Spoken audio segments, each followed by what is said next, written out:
The battle leading Trump to double down on threats of a government shutdown if his demands are not met. Let's bring in Marc Thiessen. He is an American Enterprise Institute fellow, columnist for the Washington Post, and Fox News contributor. Marc, good morning to you.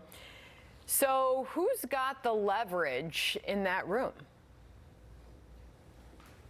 Both sides have leverage because Trump is the president. He's got the pen, the veto pen, and the signing pen. And the Democrats have leverage because they have the power of the purse going into the new Congress. But I mean, what's insane here is that the Democrats have something that Trump really, really, really wants, which is funding money for the border wall. He desperately wants it. Only they can give it to him. I mean, in classic negotiating strategy, that's called leverage. And when you have leverage, you use leverage to extract what the experts call concessions.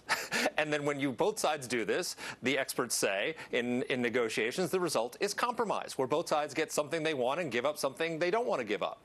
And that's how the world works. What's insane here is that the Democrats are unilaterally giving up their leverage. They are saying that under no circumstances will they fund Trump's border wall. That's insane. That is the giving away the shit that they have, the thing that Trump wants that they could use to get all sorts of concessions from him on any range of policies.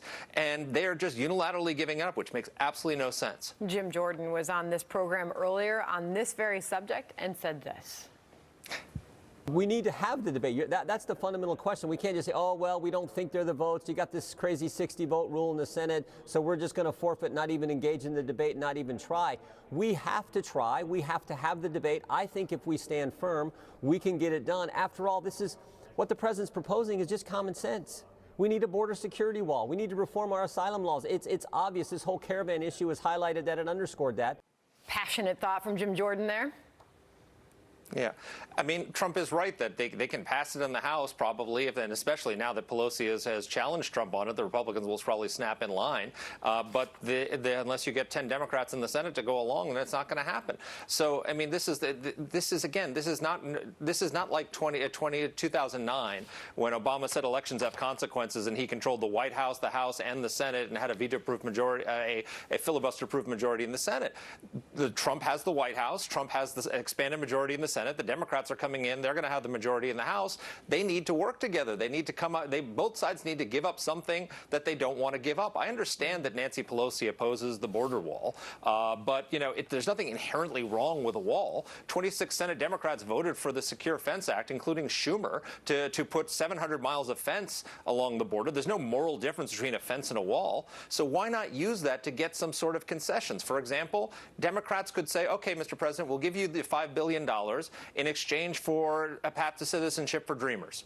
And then next year they could say, you want the other $20 billion for your wall? Okay, then let's do comprehensive immigration reform and take care of the other $11 million. Trump would cut that deal in a heartbeat. Or they could do it for something completely unrelated to immigration. They claim they want Medicare for all. They want to strengthen Dodd-Frank. They want to raise the minimum wage. They want to environmental. The possibilities are endless. But if you say, I'm not going to negotiate on the wall and you give your leverage, it means you're more interested in resisting than governing. And that means they're not ready to become a governing majority. We will see where all of that goes. Marc Thiessen, thank you for joining us this morning. We've got some breaking news to get to Sandra. Coming out of that courthouse in Manhattan on the sentencing of the president's former personal lawyer, Michael Cohen. This just coming out of the